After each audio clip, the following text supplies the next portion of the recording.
आल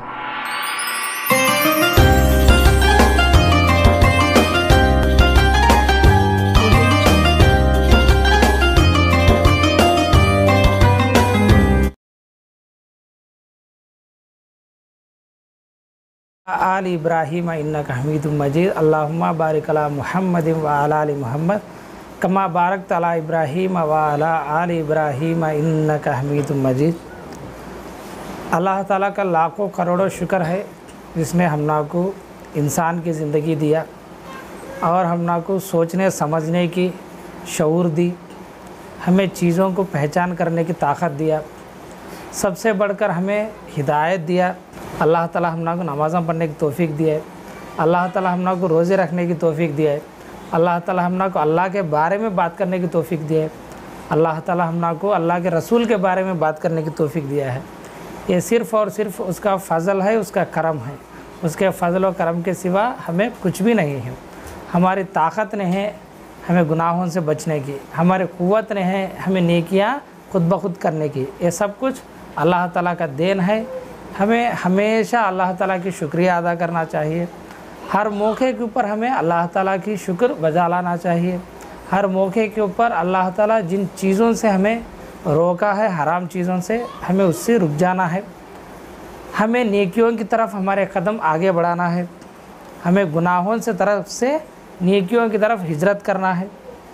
हमें बंदों के साथ अच्छे मामलात करना है, क्योंकि बंदों के साथ अच्छे मामला करने वालों को अल्लाह ताला पसंद फरमाता है। हमें अल्लाह के हुकूक भी अदा करना है, बंदों के हुकूक भी अदा करना है।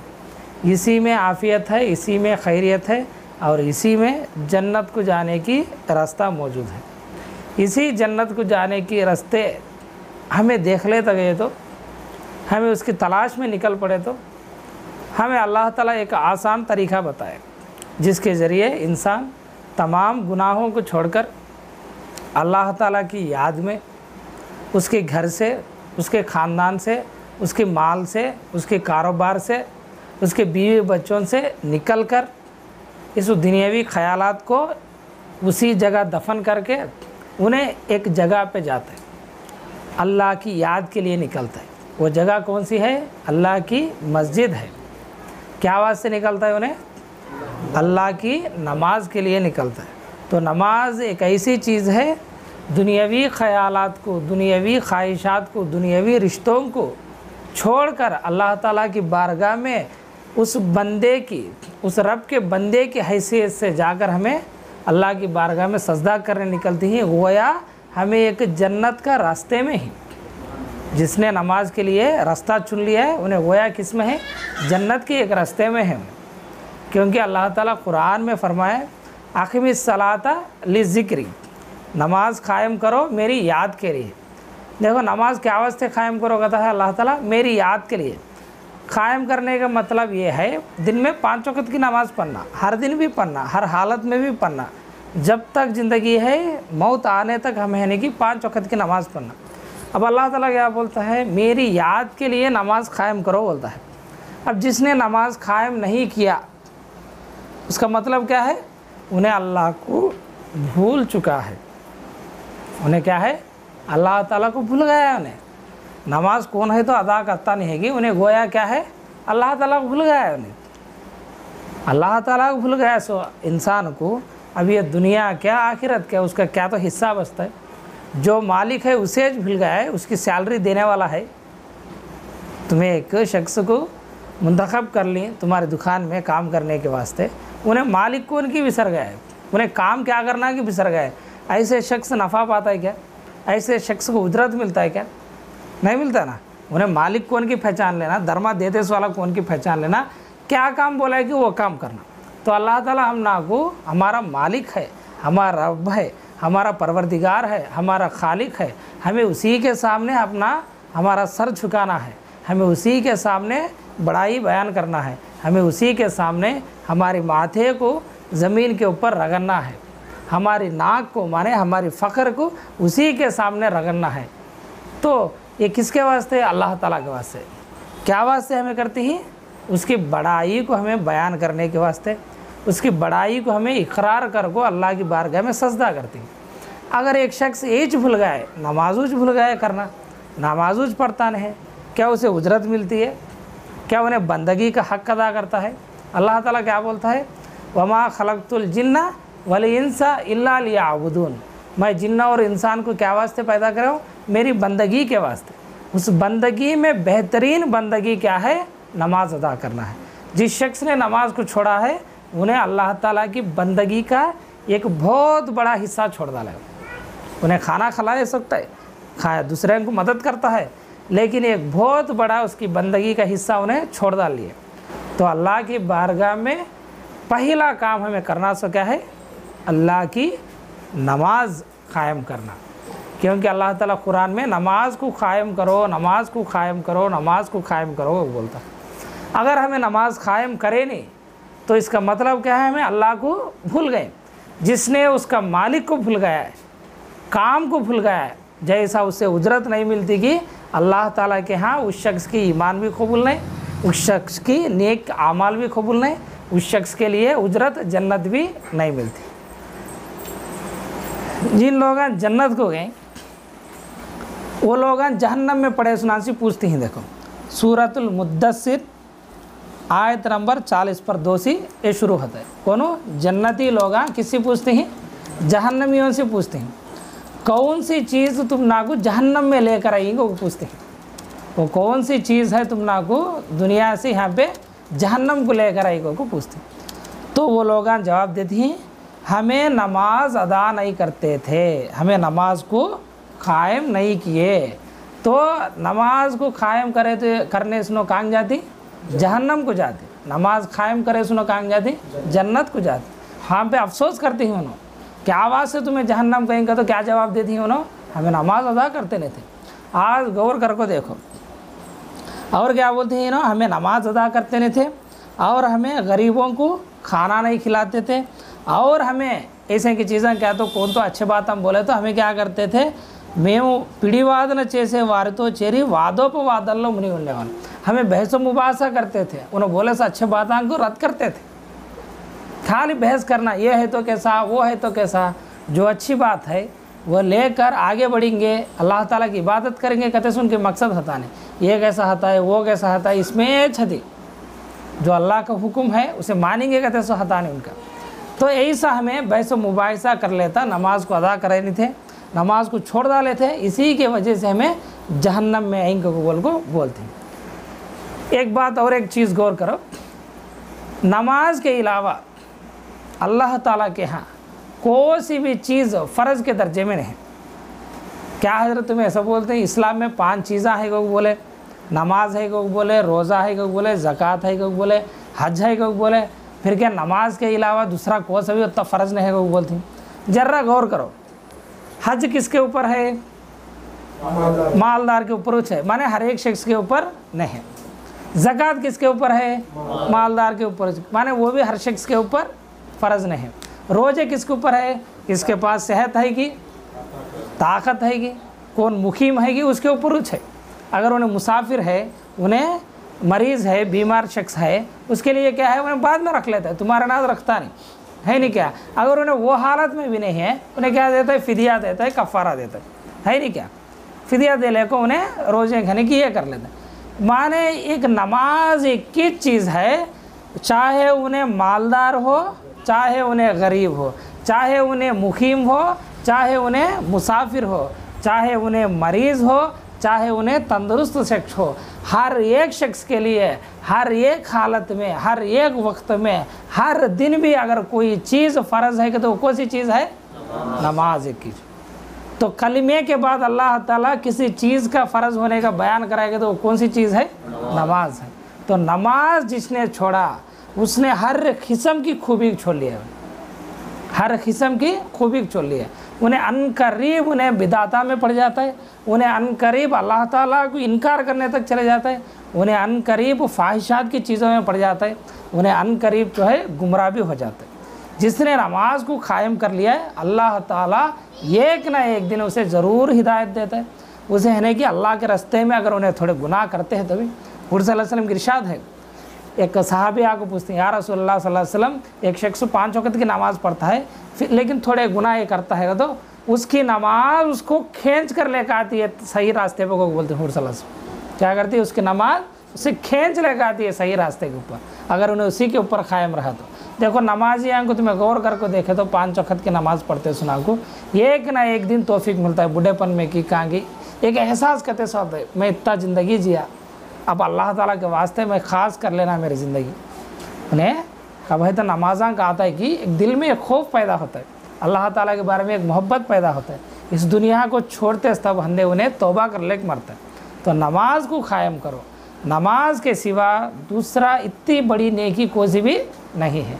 नमाज को फजीलत के वास्ते नहीं, क्या फजीलत मिलती है? फजर पढ़े तो क्या मिलता है, जोहर पढ़े तो क्या मिलता है, असर पढ़े तो क्या मिलता है, ये फजीलत है सोचिए।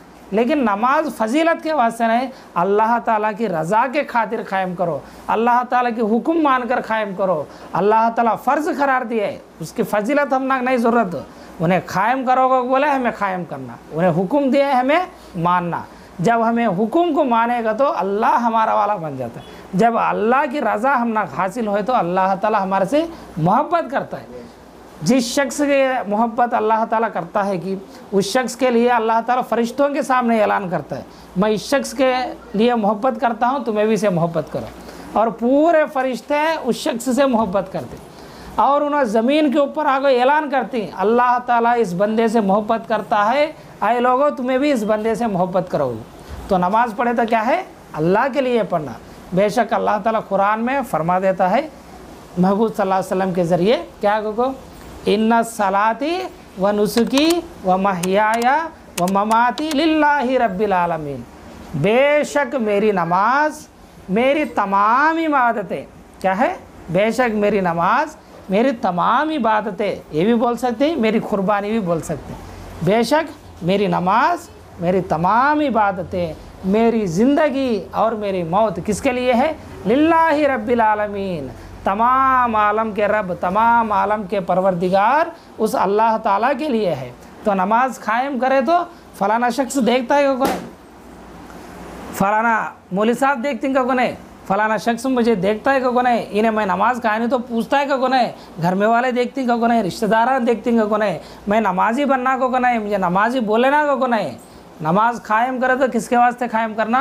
अल्लाह ताला की रज़ा के खातिर कायम करना। हमारी नमाज हो, हमारी इबादत हर किस्म की हो, हमारी कुर्बानी हो, हमारी ज़कात हो, हमारी सदका हो, हमारी हर नेकी जो भी किसके लिए है? अल्लाह ताला के लिए। यहाँ तक कि हमारी ज़िंदगी और हमारी मौत लिल्लाहि रब्बिल आलमीन, तमाम आलम के परवरदिगार, तमाम आलम के रब अल्लाह ताला के लिए है।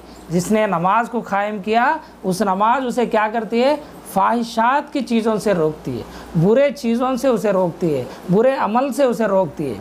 मिसाल के तौर पर एक शख्स नमाज़ पढ़ते थे, ऊपर की जरा शर्ट कर लिया गया, नॉर्मल बैठे तो उसे ख्याल हता नहीं, लेकिन नमाज में गए तो तुम्हें गौर करे तो कितना भी उन्हें बुरा इंसान हो, जरा नहीं तो जरा नीचे को कर लेने की कोशिश करता है। क्या है? वहाँ पे एक गलती चलती है, एक फ़ाहिशात की एक काम चलता है, एक फजूर का काम एक चलता है, उसकी सितर को ढांप लेने का भी उसे नमाज के बाहर ख्याल नहीं है। लेकिन नमाज एक ऐसी चीज़ है, नमाज एक ऐसी चीज़ है, उसे वो भी सिखाता है, उसकी सितर को ढांप लेने का सिखाता है। एक छोटी मिसाल है, जिसने मस्जिद को आने की नियत कर ली, मस्जिद के वास्ते उसका दिल आने की लगाव कर लिया, उन्हें मस्जिद में ज़्यादा खुद गुजारता है, ऐसा शख्स अल्लाह ताला के यहाँ अल्लाह ताला की छाँव में, यानी उसकी अर्श की छाँव में क़यामत के दिन आता है। सिर्फ 7 लोग क़यामत में अर्श की साये में थे, उसमें एक शख्स कौन है?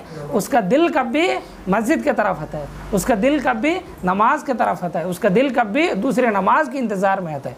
जिस शख्स दूसरी नमाज के लिए इंतज़ार में है, वो जितनी देर उन्हें इंतज़ार करता है उन्हें किस में है? गोया उन्हें नमाज में है। माने एक शख्स ज़ोहर पढ़ को काम को गया है, उन्हें किसके वास्ते रहा देखता है? अब वो असर की नमाज के वास्ते रहा देखता है, इंतज़ार करता है। अब 3 घंटे इन्हें इंतज़ार करता है, देखो इन्हें किस में है?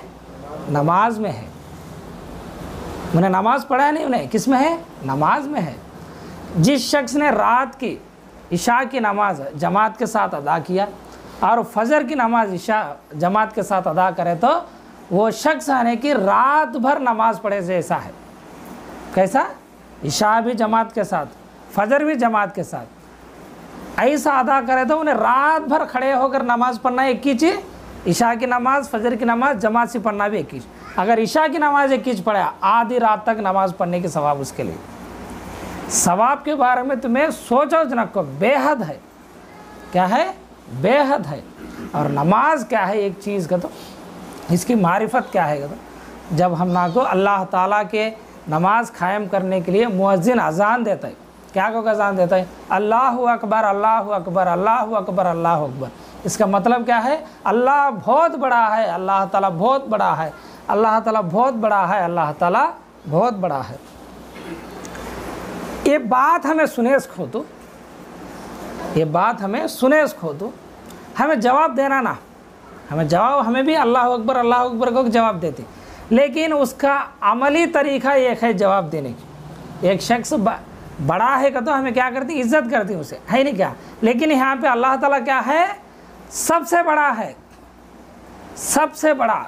अल्लाह ताला से बढ़कर कोई और नहीं है, अल्लाह ताला के मिसल भी कोई और नहीं है।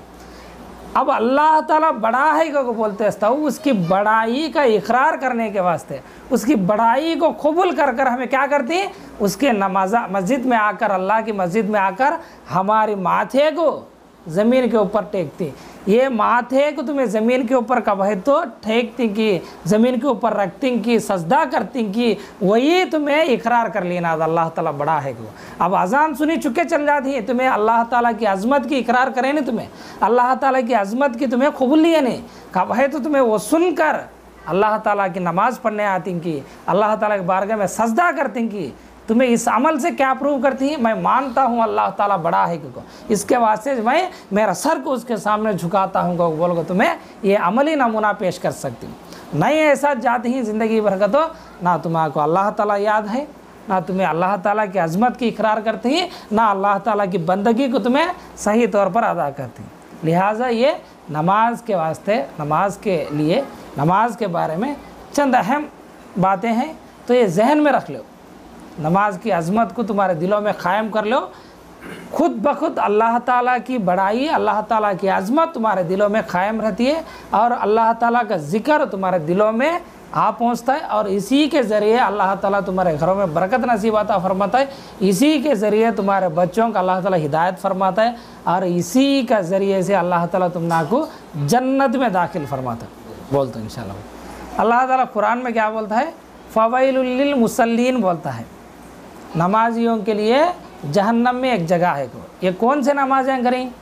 अभी है ले टाइम, अभी पढ़ेंगे ले, अभी गएंगे ले, अभी 10 मिनट है, अभी 15 मिनट है, अब जरा हो को पढ़े चले।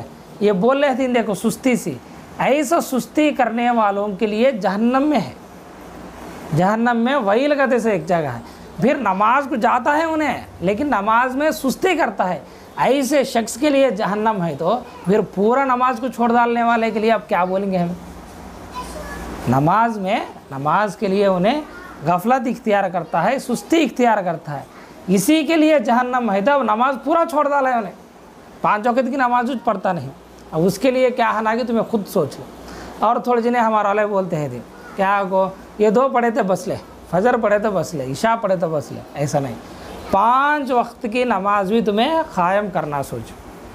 सफ़र में हो क़ायम करना सोची, घर में हो क़ायम करना सोची, बीमार है तो भी क़ायम करना सोची, तंदुरुस्ती है तो भी क़ायम करना सोची। तो अल्लाह ताला के यहाँ सबसे बड़ा नेकी कौन सा है? नमाज। तो इसी के बारे में हमारे वली भाई चंद बातें बोलती, हमारे खदीर भाई चंद बातें बोलती, वो सुनो। इसके बाद है कि हमें नमाज के बारे में और थोड़े मालूमात तुम्हें बोले सो पूछ लेंगे इंशाअल्लाह। अस्सलामु अलैकुम वरहमतुल्लाहि वबरकातुहू। బిస్మిల్లాహ్. గత వారాల నుంచి మనము చెప్పుకున్న విషయాలు అన్నీ, మనము ఏదైనా కానీ చెప్పుకున్న విషయాలన్నిటి మీద ఆధారపడి మనం చేస్తున్న పనులు ఏ విధంగా ఉన్నాయో ఒకసారి అన్నీ తెలుసుకుందాము. ముందుగా మనకు హజరతు ఈమాన్ గురించి చెప్పారు, ఇస్లాం గురించి చెప్పారు. ఇస్లాంలో 5 సిఫాతులు ఉన్నాయని చెప్పారు. ఒకటి కల్మా చదవడము, ఒకటి నమాజు, ఒకటి రోజా, ఒకటి జకాతు, ఒకటి హజ్ అని చెప్పారు. కల్మా చదవడము అషహదు అల్లా ఇలాహా ఇల్లల్లా అషహదు అన్న ముహమ్మద్ రసూలుల్లా అన్నంత మాత్రాన, మనం కల్మా చదివినంత మాత్రాన ముసల్మానుగా అంగీకరించము. ఆ కల్మా మీద మనము స్థిరంగా ఉండాలి. స్థిరంగా ఉండాలంటే మనము ప్రతి ఒక్కరూ పిరానపిరికి తలుచుకుంటూ ఉంటాము. ఆయన మాటలతో ఆయన ఏ విధంగా చెప్పినాడో మనం ముందుగా చూసుకుందాం. కల్మా విలువ చెప్పినాడు. మీరు కేవలం లా ఇలాహా ఇల్లల్లాహు ముహమ్మద్ రసూలుల్లా అని పలికినంత మాత్రాన సరిపోదు. మీరు ముస్లింలు అనిపించుకోవడానికి రుజువు కావాలి. ఆ రుజువు ఏమిటో తెలుసా? అల్లాహు భయాన్ని నరాన నింపుకోవాలి. ఖురాన్ గ్రంథంలో ఆదేశాలను ప్రియ ప్రవక్త సల్లల్లాహు అలైహి వసల్లం గారి సున్నతులను పాటించాలి. అప్పుడే మీరు ముస్లింలు అనడానికి రుజువు అనేది ఉంది. ఈ రుజువు అనిపించుకోవడానికి ఆ కాలంలో బిలాల్ రదియల్లాహు తాలా గారు వేరే మతం నుంచి మన మతంలోకి రావడానికి ఆయన చేసిన కృషి ఎటువంటిదంటే జీవితాంతం ప్రళయం వచ్చేంత వరకు ఇది మనం తలుచుకుంటూనే ఉంటాం. ప్రతి ఒక్క మసీదులో ప్రతి ఇమాం చెప్తూనే ఉంటాడు. ఆ విషయం ఏమిటంటే ఆయన ఓన్లీ కల్మా చదివినందుకు వలన ఆయన ఒకరి దగ్గర బానిసగా ఒక జీతానికి ఉండే వ్యక్తి. ఆయన కల్మా చదివినందుకు ఇతర మతం వాళ్ళు వచ్చి ఆయనకు ప్రెజర్ చేస్తారు. నువ్వు కల్మా చదివినావు, కల్మా చదవకూడదు, నువ్వు మా మతంలోనే ఉండాలా అని చెప్తే ఆయన నేను చదివేదే, మీరు ఏమన్నా చేసుకోండి, నా ప్రాణాలైనా అంగీకరిస్తాను కల్మా కోసం అని అల్లా కోసం చెప్తారు. అప్పుడు వాళ్ళు అతనికి ఏ విధంగా శిక్ష వేస్తారంటే రాత్రి నుండి ఉదయం వరకు వంతుల వారీగా కొలడాతో 6 మంది 7 మంది బ్యాచులుగా 3 బ్యాచులు ఇతను అలసిపోయేంత వరకు కొడతాడు. ఆ కొట్టిన వాళ్ళు మళ్ళీ రెస్ట్ తీసుకొని మిగతా వాళ్ళు వచ్చి అతన్ని కొడతానే ఉంటారు. అట్లా రాత్రి అంతా కొట్టిన తర్వాత ఉదయం అతనికి ఒక ఎడారిన తీసుకుపోయి ఇప్పుడైనా చెప్పు కనీసం కల్మా వద్దు మా మతంలోకి రా అంటే, లేదు నాకు నా ప్రాణం పోయినా పర్వాలేదు, నేను దీనిలోనే ఉంటాను, కల్మాలోనే ఉంటాను, నా దేవుడు అల్లానే అని చెప్తాడు. అయినా కూడా వారు వినరు. లాస్ట్కు ఎటువంటి పరిస్థితులు అంటే కాళ్ళు చేతులు కట్టేసి ఎడారి పంతంలో ఇసుక మీద పన్ని పెట్టి ఒక రాయి ఆయన మీద పెట్టినా కూడా ఆయన పలుకుల మీద ఏమి వస్తాయంటే అహద్ అంటే అల్లా ఒకడే అనే పదం వస్తుంది. ఈ విధంగా మనం ఏ రోజైతే ఆయన గురించి అల్లాహతాలా గురించి ఇన్ని శిక్షలు అనుభవించి కూడా మనము అల్లా మీద నమ్మకం పెడితేనే మనం కల్మాకు నిజము చేసినట్టు అవుతుంది. ఇది కల్మా యొక్క గొప్పతనం. సో నమాజ్కి పోవాలంటే కల్మా ఈ విధంగా మనం స్థిరంగా ఉంచుకోవాలి, మొదటిది.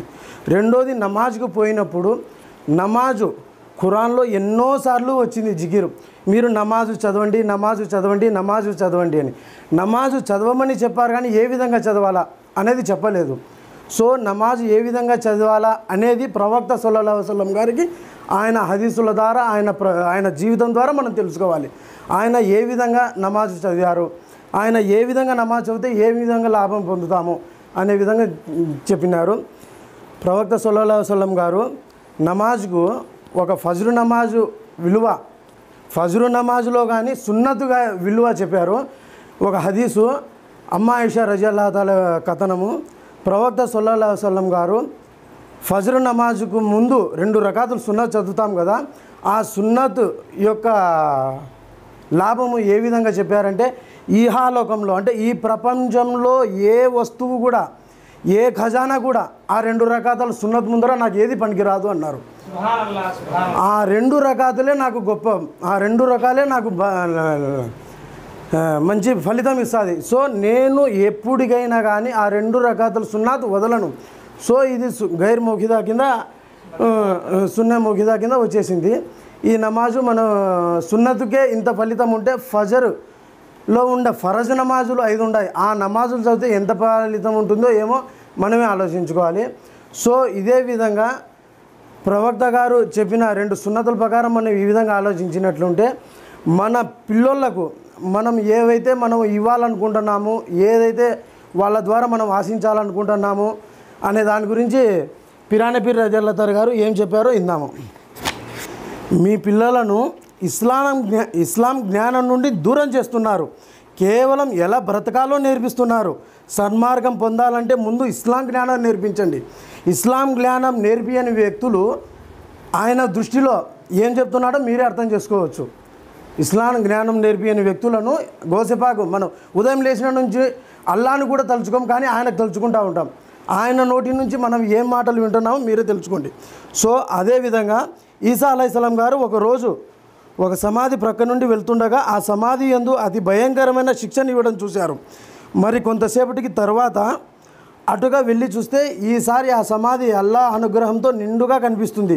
ఈసా అలైహిస్సలాం గారు అల్లాను కారణం వివరించమని వేడుకోగా అల్లాహ్ ఇలా పలికాడు, ఈ సమాధిలో గల వ్యక్తి బాగా మద్యం సేవిస్తూ ఉండేవాడు, అందుకే అతనికి భయంకరమైన శిక్ష ఇవ్వబడింది. అతను చనిపోయిన తర్వాత అతని భార్య వారి కుమారుణ్ణి మదర్సాలో చేర్పించింది. ఆ పసిపిల్లాడు లా ఇలాహా ఇల్లల్లా అని చదవగానే నేను అతని శిక్షను తొలగించాను అని అనుగ్రహం ప్రసాదించాడు. సో మనము మన పిల్లోళ్ళను ఏ విధంగా అయితే మదర్సాలో కానీ ఎక్కడైనా కానీ ఇస్లాం జ్ఞానం సంపాదించినామంటే వారు చదివిన కల్మా కూడా మనం చనిపోయినాక మనకు ఉపయోగపడుతుంది అనే ఒక యకీను మనకు గోసిపాక రజల్లాహు గారు చెప్పినారు. ఇది కూడా మనం ఒకటి ఆలోచించుకునే విషయము. సో అలాగే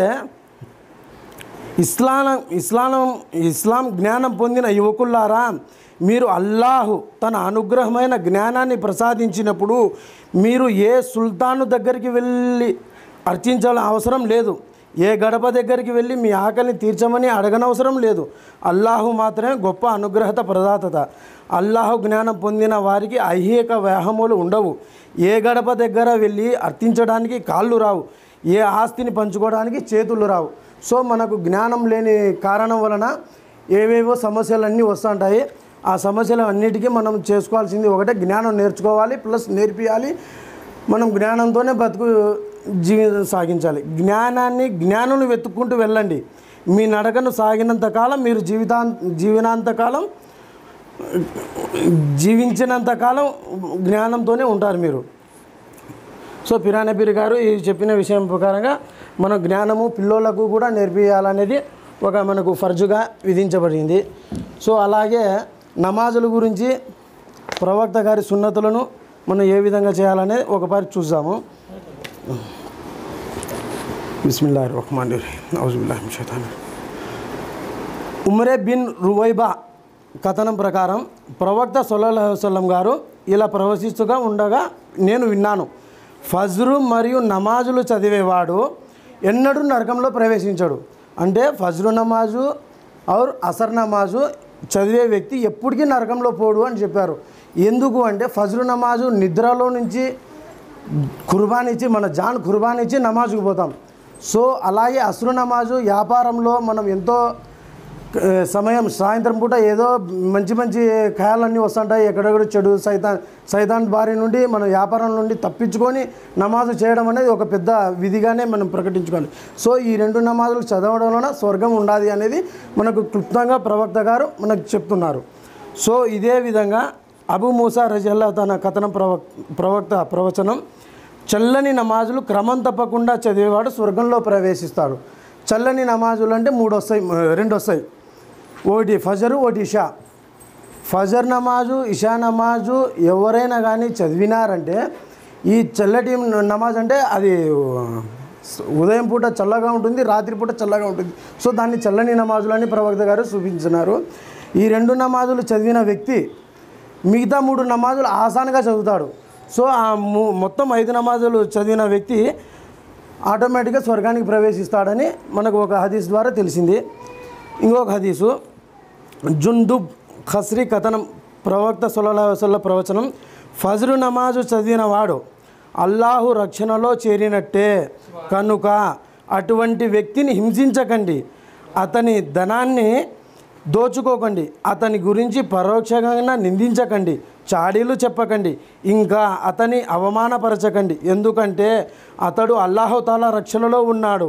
ఇలా చేస్తే అల్లాహుతాలా మిమ్మల్ని విచారించడు, తన హక్కును గురించి అడగడు. ఒకవేళ మీరు అతనికి హాని చేకూరిస్తే అల్లాహుతాలా తన హక్కును అడిగి దాన్ని వసూలు చేస్తాడు. తన హక్కును లభించకపోతే బోర్ల పడవేసి నరకంలో పడవేస్తాడు. సో నమాజుకు పోయిన వ్యక్తి అతని మీద మనము ఏదైనా కానీ నిబంధనం వేసి అతని గురించి అబద్ధాలు చెప్పి అతని గురించి చాడీలు చెప్పినామంటే అల్లాహతాలా దాని గురించి ప్రశ్నిస్తాడు. ఎవరైతే అతని గురించి తెలియజేసినారో అతని గురించి ప్రశ్నిస్తాడు, ఏ విధంగా తెలియజేసినావు, ఏ విధంగా చెప్పినావు అని. సో ఆ వ్యక్తికి ఆ రోజు ఏం చేసేది ఏం లేదు, అల్లాహతాలా తల వంచాల్సిందే. అప్పుడు వంచినప్పుడు అతను ఏం లేదు బోర్లా పడకబెట్టి నరకంలో వేస్తాడు అని హదీస్ ద్వారా ప్రవక్త మనకు అల్లాహ్ తాలా కథనం ప్రవక్త సల్లల్లాహు అలైహి వసల్లం గారు ఇలా ప్రవశిస్తూ ఉండగా నేను విన్నాను, వేకువజామున ఫజ్రు నమాజు వెళ్ళే వ్యక్తి తన వెంట విశ్వాసం జెండాను తీసుకొని వెళ్తాడు, కానీ ఉదయం బజారుకి వెళ్ళే వ్యక్తి తన వెంట సైతాన్ జెండా తీసుకొని వెళ్తాడు. సో దీనికి అర్థం మనకు వచ్చేసి ఏమొచ్చేసిందంటే, అంటే ఉదయం నమాజ్కి వెళ్ళేవారు అల్లాహు సైనికులు, వారు సైతాన్ సైన్యంపై దాడి చేస్తారన్నమాట. అందుకు మనం ఫజర్కి నమాజు చేసుకున్న తర్వాత అల్లాహ్ తాలా మన మీద కారుణ్యం చూపిస్తాడు. అందుకు మనము స్వర్గస్థులు అవుతాము, మన మీద అల్లాహ్ సల్లల్లాహు అలైహి వసల్లం గారు చెప్పారు, మనము నమాజు చదవడానికి పోయినప్పుడు దైవదూతలు ఫజరు అసర్ నమాజు సమయంలో ఒక డ్యూటీ లాగా ఫజరు వస్తూ ఉంటారు, అసర్ నమాజ్కు వస్తుంటారు. వచ్చినప్పుడు వాళ్ళు మనం చేసే పనిని చూస్తూ ఉంటారు. అక్కడ ఏ పని చేస్తున్నారు, నమాజ్ చేస్తున్నారా, ఆరాధనలో ఉన్నారా, వీళ్ళు గీబత్ చేస్తున్నారా ఒకరి గురించి. దీని గురించి అల్లాహ్ తాలా దగ్గరికి పోయినప్పుడు అల్లాహ్ తాలాకు తెలుసు. ఫరిస్తాలకు అడుగుతారు, ఓ ఫరిస్తా నా దాసుడు ఏం చేస్తున్నాడు అని. అప్పుడు ఫరిస్తాలు గారు అంటారు, మీ దాసులు మనం చేసే పనులు ఏదైతే ఉంటాయో ఆ విషయం చెప్తారు, మీ దాసులు నమాజ్ చేస్తూ నీ ఆరాధనలో ఉన్నారు అని చెప్తే, మేము పోయినప్పుడు ఉన్నాడు ఆరాధనలో, మేము వచ్చేటప్పుడు కూడా ఆరాధనలోనే ఉన్నాడు అంటారు హజరత్ గారికి. तो वली भाई अब तक क्या बोले, वली भाई है कि पिराने पीर रज़ी अल्लाह ताला अन्हु के बातें थोड़े है कि जिक्र करें.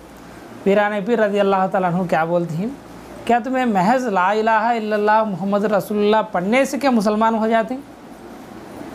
क्या मुसलमान इसी से हो जाती है? नहीं, मुसलमान तुम्हें कब होती हैं तो तुम्हें अल्लाह ताला का खौफ हर रग में तुम्हें है कि भर लेना, नर नराना निपको वाला, और हुजूर सल्लल्लाहु अलैहि वसल्लम के सुन्नतों के ऊपर अमल करना, तभी तुम्हें मुसलमाना को कहलाने के लिए हकदार बनती. नहीं तो खाली चुके खदीर नाम मुसलमाना का है मुसलमान, आशिया नाम मुसलमाना का है मुसलमान, बस होता ची तू नाम का मुसलमान, काम का मुसलमान कब बनता है तो तू अल्लाह की खौफ को तेरे हर रग में तू हने की पहुंचा लेना और हुजूर सल्लल्लाहु अलैहि वसल्लम की सुन्नतों का अदा करना. अब जिसने अल्लाह ताला की खौफ को उसके दिल में भरा लिया है, उन्हें नमाज चुक कर दूसरी चीज़ के बारे में उन्हें ख्याल करता नहीं. नमाज को छोड़ना उसके दिल में कभी एक ख्याल भी आता नहीं. ये बोले हमारे वली भाई पहले. और इसके बाद हमें हमारे औलाद को क्या करती हैं कहते हैं, सो पिराने पीर बोली, क्या बोली, हमें हमारी औलाद को सिर्फ कैसा जीना ज़िंदगी, कैसा ज़िंदगी गुजारना सिखाती हैं. हालांकि ये नहीं हमारी मकसद, हमें क्या सिखाना, इस्लाम को सिखाना, इस्लाम का इल्म को सिखाना, इल्म दीन को सिखाना. इसी में अल्लाह ताला हमारी आफ़ियत रखे, इसी में अल्लाह ताला हमारी खैर को रखे, इसी में अल्लाह ताला हमारी निजात को रखे. ये भी हमारे वली भाई पिराने पीर के बात को जिक्र करें. और इसी तरह और थोड़े नमाज के हवाले से हदीसां जिक्र करें. इनमें से सबसे बड़ी हदीस क्या है, फ़जर नमाज की 2 सुन्नतां पढ़ना जो है दुनिया और दुनिया में है सो हर चीज़ से भी बेहतर है. हर चीज़ से बेहतर मतलब क्या है, दुनिया में है सो हर चीज़ भी सदका करे फिर भी इसको तो सवाब नहीं मिलता है फ़जर नमाज की 2 सुन्नतां पढ़ने से. अब एक सुन्नत पढ़ने से जितना सवाब मिला तो अब फ़र्ज़ां पढ़े तो क्या सवाब मिलता है खुद तुम्हें सोच लो, क्योंकि फ़र्ज़ां पढ़ना हमारा जिम्मेदारी है, अल्लाह ताला हमारे ऊपर फ़र्ज़ रखे है, वो हर हाल में हमें निभाना है. और दूसरी हदीस हमारे वली भाई क्या बयान करें, जिसने फ़जर और असर की नमाज को, जिसने फ़जर और असर की नमाज को ज़िंदगी भर अदा किया, उसने कभी भी अल्लाह ताला उसके जहन्नम में डालता है. उसे क्या है, अल्लाह ताला उसके लिए जहन्नम को हराम फरमा देता है. और जिसने ठंडी नमाज़ें पढ़ी, ठंडी नमाज़ें का तो क्या है, रात की नमाज़ें, एक ईशा एक फ़जर नमाज, ये 2 नमाज़ां पढ़े सो शख्स को अल्लाह ताला क्या है जन्नत में भेजता है. क्योंकि ये 2 मुश्किल के नमाज़ हैं. हुज़ूर सल्लल्लाहु अलैहि वसल्लम फरमाते थे, इशा की नमाज और फ़जर की नमाज मुनाफिकीन के लिए मुश्किल है. किसके लिए, मुनाफिकीन के लिए मुश्किल है. क्योंकि तो फ़जर उठना मुश्किल हो, रात को खाने का आता है, सीरियल देखने का आता है, सोने का आता है, तो कौन है तो इशा और फ़जर को सुस्ती करता है कि उन्हें क्या है, गोया एक किस्म का उन्हें मुनाफिक है. और एक जगह अल्लाह ताला फरमाता है कुरान में, मोमिनीन के लिए मुश्किल नहीं नमाज। किसके लिए? मोमिनीन के लिए मुश्किल नहीं। अगर कौन तो नमाज़ पढ़ने में उसे मुश्किल आती है, पढ़ सकता नहीं है, तो उन्हें खुद गौर कर लेना, मैं मोमिन हूँ या नहीं, मेरे अंदर ईमान इतना ही नहीं करते, तो उन्हें खुद गौर कर लेना। कौन है तो मोमिन बनता है कि खुद ब खुद उन्हें नमाज उसके लिए आसान बन जाती। ये भी हमारे वली भाई जिक्र करें। और दूसरी हदीस फ़जर नमाज की फजीलत के बारे में जिक्र करें। क्या है? जिसने फ़जर की नमाज अदा की उन्हें क्या है, अल्लाह ताला की रक्षण में, माने अल्लाह ताला की हिफाजत में आता है। उन्हें उसके सर के ऊपर अल्लाह ताला का रहम आता है, अल्लाह ताला का हिफाजत आता है। अगर कौन तो बंदा इस बंदे को तकलीफ़ दिया, अल्लाह ताला देखते हैं, अल्लाह ताला ऐलान करते हैं, ये बंदा फ़जर नमाज पढ़ा है मेरा, इसे तकलीफ़ दो न को, इसे बेइज्जती करो न को, इसके बारे में चुगली करो न को, इसे सताओ न को। अगर इसे तुम्हें सताए, क़यामत के दिन मैं तुम को पकड़ लूँगा। अगर उसमें अल्लाह ताला के हक़ को तुम्हें निभाए नहीं तो उस शख्स को अल्लाह ताला क्या करता है? जहन्नम में डालता है। तो फ़जर नमाज में इतनी अहमियत है। और दूसरी हमारे असर नमाज के भी जिक्र करें। इसी ज़िमन में एक हदीस है, जिसने असर नमाज को ज़ाया कर लिया, जिसने असर नमाज को ज़ाया कर लिया, छोड़ डाल लिया है, कज़ा कर लिया, गंवा लिया है, गोया उस शख्स उसकी घर वालों को, उसकी मालो दौलत को ने गंवा लिया है। और एक हदीस में आता है, उन्हें सब कुछ गंवा लिया है। जिसने असर को गंवा लिया है उसने सब कुछ गंवा लिया है। अल्लाह ताला कुरान में फरमाता है, सलातुल उस्ता की हिफाजत करो। क्या बोला अल्लाह ताला? सलातुल उस्ता की हिफाजत करो। सलातुल उस्ता का तो दरमियानी नमाज। दरमियानी नमाज कौन सी है? असर नमाज। असर नमाज की हिफाजत कर लोगों को अल्लाह ताला खुद कुरान में बोलता है। और दूसरी भी फ़जर नमाज की अहमियत बोले हमारे वली भाई, फ़जर नमाज जो अदा करती हैं उसमें कुरान पढ़ती, इस कुरान की गवाही फ़रिश्ते देती। ये बात कुरान में है। फ़जर नमाज के वक़्त पढ़ते हैं, उसको कुरान की गवाही फ़रिश्ते देती, उन्होंने फ़रिश्ते सुनती, या अल्लाह तेरा बंदा फ़जर नमाज को उठाए, हमें ड्यूटी मुकम्मल कर ले को आते उसको, तो उन्हें कुरान पढ़ता था, उन्हें फ़जर नमाज पढ़ता था। फिर वो फ़रिश्ते ड्यूटी के आते उसको तो असर को जब भी अल्लाह ताला के बारगाह में बोलते, या अल्लाह तेरा बंदा फ़जर भी पढ़े, असर भी पढ़े उन्हें। तो नमाज में इतनी अहमियत है। ये अल्लाह ताला हमारे वली भाई को तौफीक दिया है, बहुत बेहतरीन तरीके से तेलुगु में हम ना समझें। अब इंशाअल्लाह हमें हमारे खदीर भाई को बुलाएंगे, उनके ज़ुबान से भी चंद अहादीस है कि हमें समाअत फरमाएंगे। आओ वली भाई, तवज्जो दिलाता हूँ, तरगीब दिलाता हूँ, देखो इनको, सीखो, इनके आमाल को देखो कैसे थे। एक ज़माने में चट्टे अनपढ़ थे, आमाल करना मुश्किल थे, तौफीक नहीं थी। अल्लाह ताला तौफीक दिया है, वो तौफीक इन्होंने भरपूर इस्तेमाल कर लेते। पेट्टुबड़ी कौन है तो देता है भाई, वो पेट्टुबड़ी के सही तरीके से इस्तेमाल कर लेना। लाख रुपए इनको दे दूँ, लाख रुपए इनको दे दूँ, एक शख्स है कि उसे अच्छा सही तरीके में रखो, बिजनेस में रखो, अच्छा नफ़ा कमाते। एक शख्स है कि खर्चा कर लेते बैठे। तो अल्लाह ताला रहम करे, उस रहम को हमें कैसा इस्तेमाल कर लेती हैं कैसे देखना। तो तुमना भी मैं की बोलता हूँ, अल्लाह ताला तुम्हारे ऊपर दिए सो तौफीक को, तुमना अता करे सो तौफीक को, अल्लाह ताला तुम्हारे बाटे सो रहमत को तुम्हें सही तरीके से इस्तेमाल कर लो। अल्लाह ताला की शुक्रिया अदा करो। हमारे वली भाई जैसा मेहनत करती हैं कि दुनिया के लिए मेहनत करती हैं, बीवी बच्चों के लिए मेहनत करती हैं, इसी के माने जैसा दुनिया के लिए मेहनत करती हैं, बीवी बच्चों के लिए मेहनत करती हैं, अपने दीन के वास्ते भी मेहनत करती हैं, अपने आखिरत के वास्ते भी मेहनत करती हैं। अल्लाह ताला इनको सदा कायम रखे दीन के ऊपर। अल्लाह ताला इनकी ईमान को मजबूत करे। अल्लाह ताला इनकी इल्म में और इजाफा फरमाए, और कम के लोगों को भी उन्हें दावत देने की सलाहियत अल्लाह ताला उनको अता फरमाए। और हमारे खदीर भाई की बात थोड़े। अस्सलाम वालेकुम। एक बार दरूद पाक पढ़ लीजिए। अल्लाहुम्मा सल्ली अला मुहम्मदिन व अला आलि मुहम्मद कमा सल्लैत अला इब्राहीम व अला आलि इब्राहीम इन्नका हमीदुम मजीद। अल्लाहुम्मा बारिक अला मुहम्मदिन व अला आलि मुहम्मद कमा बारिकत अला इब्राहीम व अला आलि इब्राहीम इन्नका हमीदुम मजीद। अल्लाह ताला ने हमें कोई ना कोई उसके रहीमी के करम से, उसके हुजूर सल्लल्लाहु अलैहि वसल्लम के सदक़े में कभी भी कुछ नेक काम करने की तौफीक दिया है।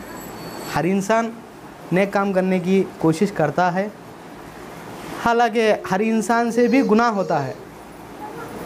मैं गुनाह कराने का तो उन इंसान नहीं, हर इंसान से गुनाह होता है। वो गुनाह को हमें कैसा मिटा लेना, वो गुनाह की बोझ हमें कैसा उतार लेना, हदीस के रोशनी में समाप्त करेंगे। हुजूर सल्लल्लाहु अलैहि वसल्लम ने फरमाया, जिस इंसान ने हर दिन के 5 वक़्त नमाज खुशू और खुजू के साथ अदा करे, हर दिन के 5 वक़्त नमाज खुशू और खुजू के साथ अदा करे, अल्लाह ताला ने उन कबीरा गुनाहों से बचे, यानी बड़े गुनाहों से बचे, 5 वक़्त की नमाज़ पढ़ते हुए बड़े गुनाहों से बचे, ऐसे इंसान के गुनाहों को, छोटे गुनाहों को, सबीरा गुनाहों को अल्लाह ताला ने इस जुम्मे से दूसरे जुम्मे तक होने वाले सबीरा गुनाह को, सगीरा गुनाह को, इस रमज़ान से दूसरे रमज़ान तक होने वाले सगीरा गुनाह को अल्लाह ताला उसके फजल करम से माफ़ अता फरमाता है। हमें कोशिश करना है कि हर इंसान नेक होने की कोशिश करता है, हर इंसान से गुनाह भी होता है, गुनाह होता नहीं का तो झूठी बात हो। हमें क्या कोशिश करना, वो गुनाह को मिटाने की वजह ढूंढना। हदीस की रोशनी में हम न मालूम ही आसो क्या आगा, तो नमाज पढ़ने वाले के सगीरा गुनाह अल्लाह ताला उसके रहीमे के सदक़े माफ़ फरमाता है। कोशिश करना हर इंसान 5 वक़्त नमाज खुश और खुजू के साथ अदा करे, जमात के साथ। इंशाअल्लाह अल्लाह ताला हमना हर वक्त ही नमाज़ पढ़ने की तौफीक अता फरमाए। और एक हदीस है, हुज़ूर सल्लल्लाहु अलैहि वसल्लम ने फरमाया, हज़रत अबू हुरैरा रदियल्लाहु ताला अन्हु ने रिवायत किया है कि रसूलुल्लाह सल्लल्लाहु अलैहि वसल्लम ने फरमाया, मुसलमानों में अफजल मुसलमान वो है जो उसके वजह से, उसके ज़ुबान और हाथ के वजह से दूसरे मुसलमान को तकलीफ़ ना हो। मुसलमान वो है कि उसके ज़ुबान और हाथ के वजह से दूसरे मुसलमान को तकलीफ़ नहीं होना। और मोमिन वो है कि यहाँ अल्लाह के रसूल सल्लल्लाहु अलैहि वसल्लम ने 2 कैटेगरी फरमाई, एक मुसलमान की, एक मोमिन की। मोमिन वो है कि जिसके वजह से दूसरे मोमिन की इज़्ज़त और माल और जान के ख़तरा ना होना, उसके वजह से दूसरे मुसलमान की इज़्ज़त को हंदे भी, माल को हंदे भी, जान को हंदे भी ख़तरे में हैगा तो उन्हें मोमिन उस नहीं। देखो अल्लाह के रसूल सल्लल्लाहु अलैहि वसल्लम ने हमने बहुत तरीक़े फरमाए ज़िंदगी जीने के, बहुत अफजल तरीक़े फरमाए। इस्लाम ऐसा दीन है जो हमें सही रास्ते पर चलने की तौफीक देता, सही रास्ते पर चलने की जो वो रास्ता बताता, दूसरा रास्ता बताता नहीं। एक ऐसा अच्छा दीन है इस्लाम जिसके वजह से, जिसमें इंसान पूरा दाखिल हुआ तो उसका कैरेक्टर बदल जाता। इस्लाम में पूरा दाखिल हुआ तो उसका किरदार बदल जाता, अखलाक बदल जाती, अच्छे अखलाक आ जाती, बुरे कामों से बचता, बुरे बातों से बचता, बड़े गुनाहों से बचता, बेहयाई से बचता, बेहयाई को दूर हो जाता, झूठ बोलने से दूर हो जाता। अब इत्तेनान से दूर हो जाता तो भाई किसी खरीब हो जाता तो अल्लाह ताला से खरीब हो जाता। जिसने अल्लाह से करीब हो गया उसे क्या चाहिए। इसलिए हमने अच्छे अखलाक पेश करने की कोशिश करना चाहिए। हुज़ूर सल्लल्लाहु अलैहि वसल्लम जिस तरीके से ज़िंदगी जीने की तरीक़ा हमने बताई, उसी तरीके से हमें ज़िंदगी जीने की कोशिश करना चाहिए, भरपूर कोशिश करना चाहिए। और हुज़ूर सल्लल्लाहु अलैहि वसल्लम की जो सीरत है, सहाबा किराम की जो सीरत है, उसे पढ़कर समझकर उसी तरीके पर हमें ज़िंदगी गुजारने की तो कोशिश करना चाहिए।